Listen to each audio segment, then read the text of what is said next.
Terus saya yakin dalam forum seperti ini kadang kita bisa bersilaturahmi juga dengan teman sahabat. Jadi selain niatnya datang untuk bermajlis taklim, niatkan untuk silaturahmi. Karena kata Rasul dalam hadis Muslim juga, setiap orang yang keluar rumah tidak ada yang menggerakkan hatinya kecuali dia ingin bersilaturahmi dengan saudaranya, sahabatnya, temannya. Maka sejak dia pergi sampai pulang, dia berada di taman-taman surga.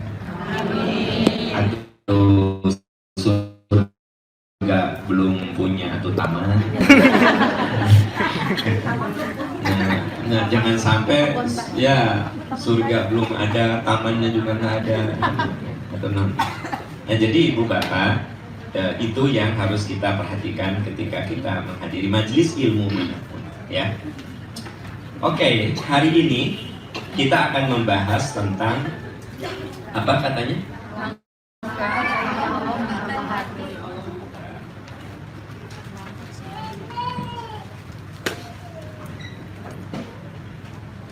Grogi hari di depan ibu. Agar Allah membukakan hati kita. Kenapa persoalan hati itu menjadi penting? Agar Allah membukakan hati kita. Begini ibu, bapak, kan dalam saya enak duduk, tapi kan saya orangnya nggak tegaan ya, jadi ada yang di belakang. Saya tuh orang luar, tapi saya tuh paling nggak mau orang menderita. Ya, saya menderita. Karena saya harus menghemat tenaga sebenarnya. Ini benar-benar saya sampai malam. Nanti terakhir jam 7 malam saya masih harus ngajar di program pasca sarjana yang kelas eksekutif. Itu bisa sampai jam 10 ya. Makanya saya menghemat tenaga kayak maraton gitu ya. Enggak sama Anda yang jelas. Bayangnya 1 jam dia kan pulang capek. Ya, Anda nggak capek, saya aja yang capek. Ibu, bapak mental, ya. Diri kita ini terdiri dari 3 unsur fundamental. Ada jasad, ya. Ada akal, ada hati atau kolbu. Ada apa? Jasad, fisik, ya kan? Gitu. Fisik. Nah, kita sadar betul bahwa yang namanya fisik ini amanah. Makanya harus dijaga. Jaga kebersihan kita, jaga nutrisi kita, ya. Berikan hak-hak yang cukup untuk tubuh kita. Nabi pernah menegur orang yang memastikan diri dia tidak akan tidur, dia akan tahajud terus. Kata Nabi, aku orang yang paling takwa di antara kamu, aku ada tidur. Lalu nanti aku bangun sholat. Jasadmu punya hak. Jadi tubuh kita itu ada saat kudus. Jadi saya minta bunda-bunda di sini, please Anda jangan sampai begadang sholat. Saya minta begitu, Anda nggak usah begadang. So, saya lihat banyak sekali yang begadang. Kelihatan ustadznya banyak sekali yang begadang mau ibadah. Saya ingatkan, Nabi itu nggak suka orang yang totally ibadah, tapi dia melupakan jasadnya. Artinya jasad itu kudu dirawat, jaga kebersihan. Katanya Anda kalau ketemu Rasul, first impression, kesan pertama Nabi itu bersih, bersekat, ya, giginya bersih, semuanya bersih, ya, kukunya bersih. Jangan sampai pas ketemu, aduh, saya nyisir orang. Kucel rumah menyisir sendiri, saya akan dimasukkan ke mesin cuci.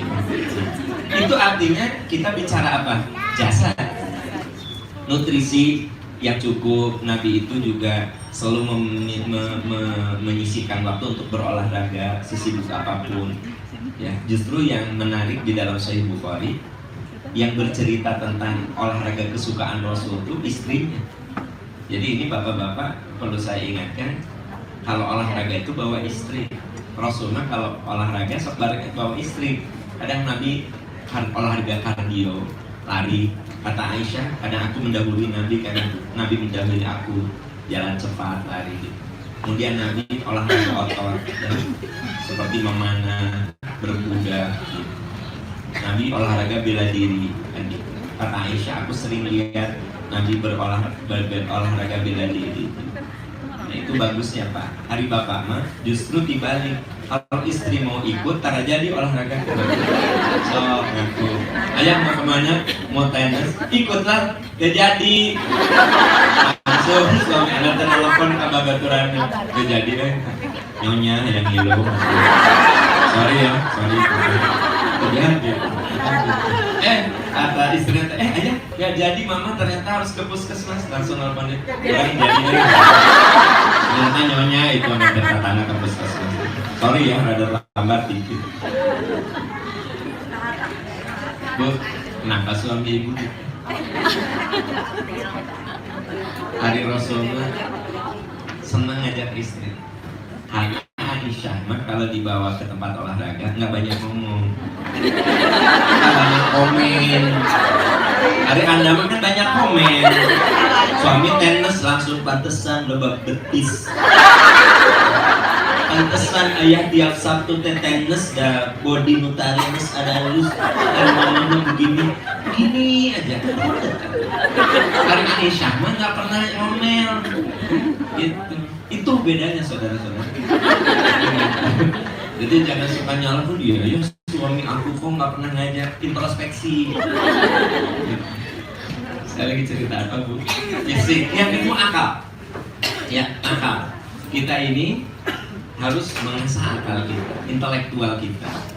Dan cara yang terbagus untuk mengasah akal adalah reading, membaca. Itu cara terbaik untuk mengasah akal. Ya, sebenarnya mendengarkan bagus, tapi kalau membaca lalu diskusi itu yang lebih hebat.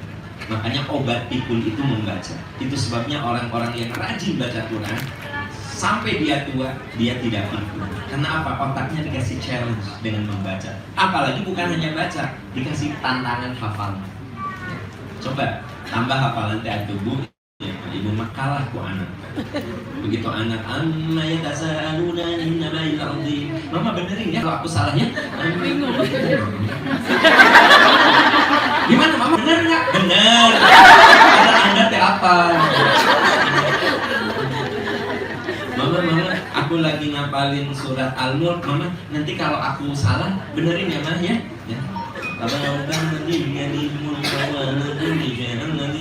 Mama, ada yang salah? Bener. Nah, jadi gini maksud saya, kasih challenge, kasih tantangan akal kita dengan membaca, menghafal, reading, writing, ya. Itu salah satu cara untuk mengasah. Reading, writing, terus listening itu untuk supaya kita, Bapak Ibu, kalau Anda menyimak pembicaraan saya, otaknya loading gitu ya, loading. Bak ngalamun, takdir loading. Kayak virus, kayak apa? Ya akal ya, kita banyak belajar, banyak membaca. Anda tahu nggak? Kalau ingin awet muda, banyak baca, banyak berpikir, banyak diskus. Nah itu biasanya makanya sok guru mah udah tua awet tua. Asal gitu ya sok guru SD sudah pakai dulu gitu aja kan gitu. Ya guru dosen kan gitu ya. Nanti cepat mau politikus cepat tua. Politikus mah cepat tua. Ari dosen ya itu ada profesor saya 15 tahun lalu saya jadi mahasiswanya ya. Mahasiswa S3 ya, saya ketemu asal belum berubah cuma ubahnya dikit-dikit. Prof, ya Allah Prof kok nggak berubah? Apa kata Prof? Kamu yang berubah. Iya berubah asal lebih keren gitu. Kamu lebih keren aja daripada ke kuliah dulu. Itu kata saya. Saya bilang Prof awet muda loh 15 tahun lalu Prof nggak berubah. Ya cenalah atau gaul di mahasiswi terus. Oke, jadi ibu bapak, ternyata yang ingin saya ceritakan pada ibu bapak sekalian, dalam diri kita ada jasa, dalam diri kita ada akal, dan kita disuruh untuk memberikan challenge pada akal kita dengan membaca. Makanya ayat yang pertama kali turun kepada Rasul apa? Ayat itu surat Iqra, buka daftar isi surat Iqra ayat belum aku cik atau ada ilmiah ala surat apa Iqra buka surat Iqra cari di daftar isi Iqra sampai Ali Imran cari apa mama dia Iqra nggak akan ada sayang ala ya, saya pernah nanya ibu bapak coba ayat yang berbicara tentang pertolongan Allah apa Idaja coba buka surat Idaja An-Nasr kali Idaja An-Nasrullah wal Fath. Nah, balik ke yang tadi, jadi ayat yang pertama kali turun pada Rasul, ayat yang ngasih challenge pada otak kita, tantangan pada otak kita, yaitu reading, baca. Nah, jadi supaya kita perjelas bahwa dalam diri kita ada jasad, ada akal, nah ada hati, ada kolbu. Kolbu ini yang akan jadi pembahasan kita hari ini. Saya kan enggak masa ujung-ujung ya cara Allah membukakan hati. Jadi tidak tahu peranan hati apa, di posisinya di mana. Jadi saya itu kalau dalam bahasa ilmiah sedang membuat mapping pemikiran. Apa? Mapping pemikiran. Pemetaan. Jadi si kolbu kita ada di mana wilayahnya? Jasad sudah jelas fisik, ya. Akal itu daya ingat yang melahirkan peradaban, ya kan? Gitu. Kekuatan berpikir yang melahirkan peradaban. Bapak Ibu, akal manusia itu dahsyatnya luar biasa. Kita tidak punya sayap, tapi kita bisa membuat pesawat yang lebih hebat dari sebuah sayap burung kan gitu. Ya nggak sih?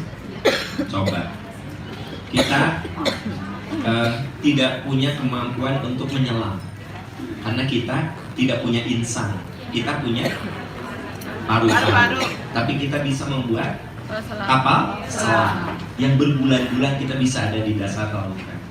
Itu dahsyatnya akal manusia, ya kan? Gitu.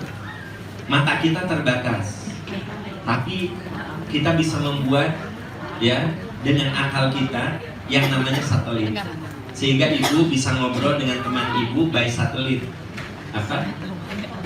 Pakai video call, itu kan satelit, yang bermain satelit kan gitu, ya.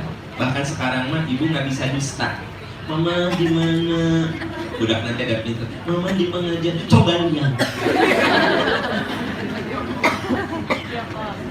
Video call. Mama di mana? Di pengajian. Coba lihat. Padahal ibu bukan di pengajian, lagi di kafe ya. Kafe nanti ke duduk-duduk, ke ngobrol lagi ngomongin kepala sekolah ya, ngomongin wali kelas kan gitu, ngomongin ustad gitu kan. Jadi kalau iya, ini ustad ini.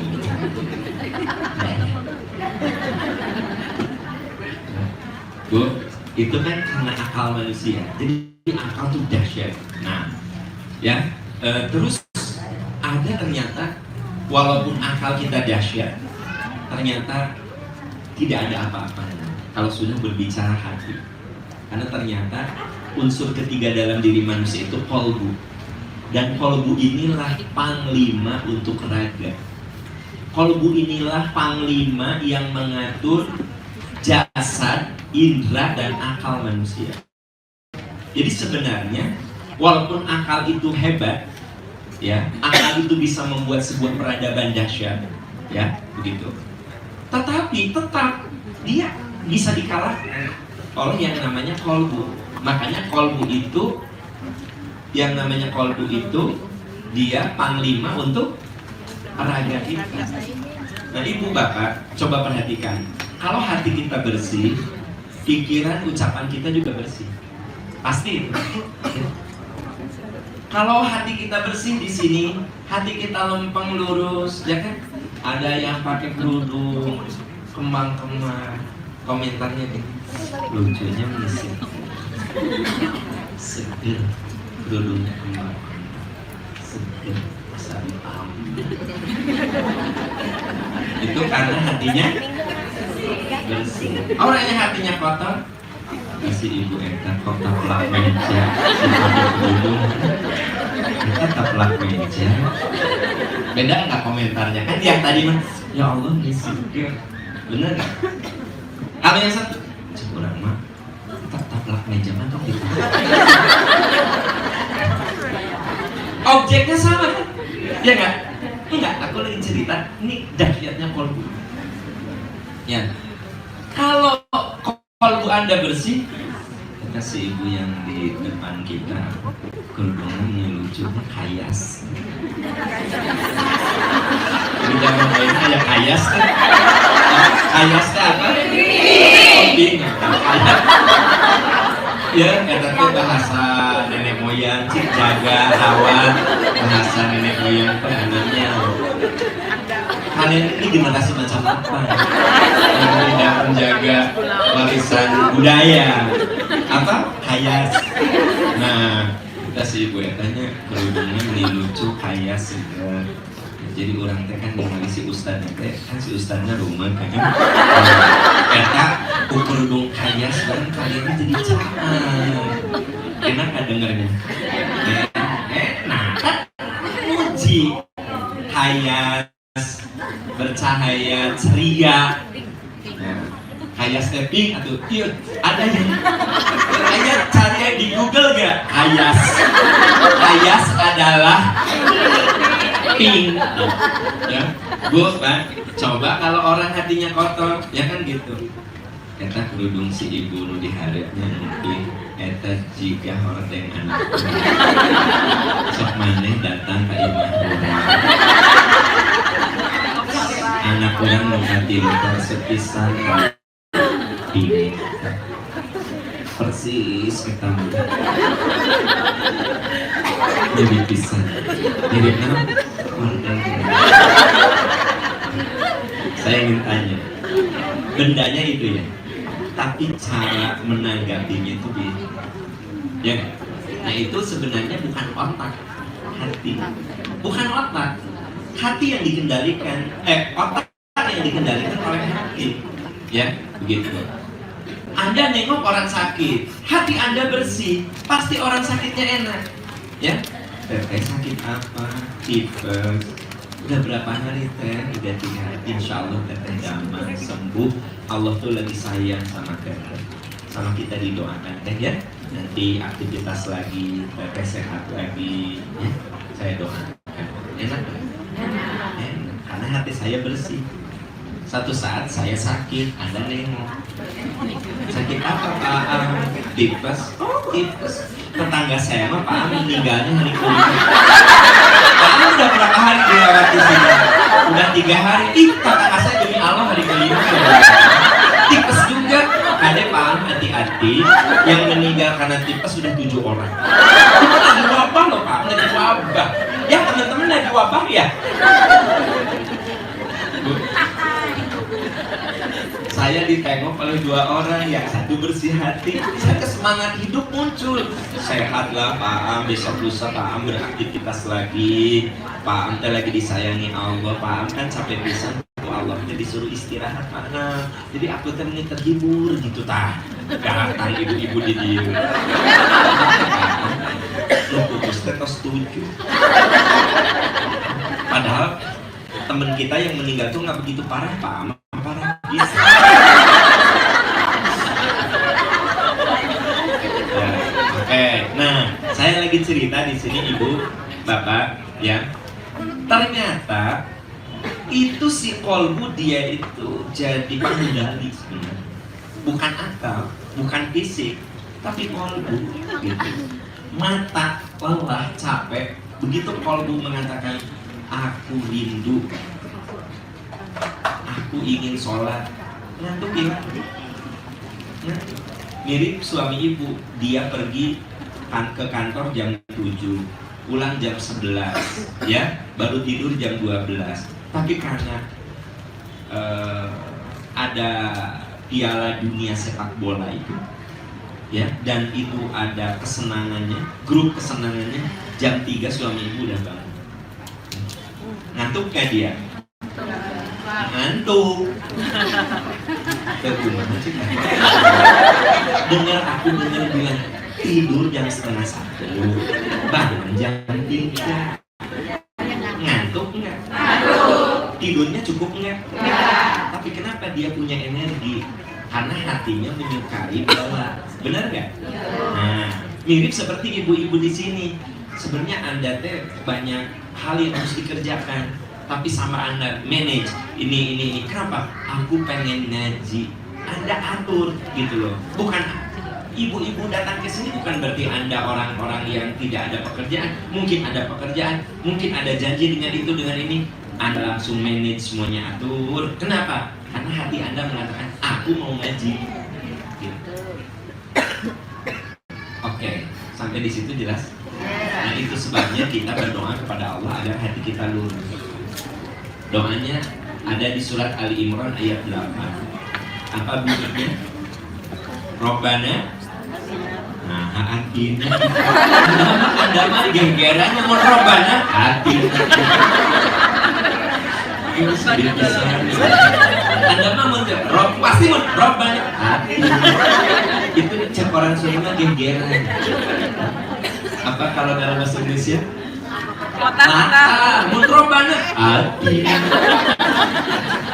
Ibu, saya bilang Ali Imran ayat 8, bukan Robbana atina, Robbana la tuzigh qulubana ba'da idh hadaytana wa hab lana min ladunka rahmatan innaka antal wahhab. Ya Allah, jangan Engkau palingkan hati kami, jangan Engkau belokkan hati kami setelah Engkau memberikan hidayah.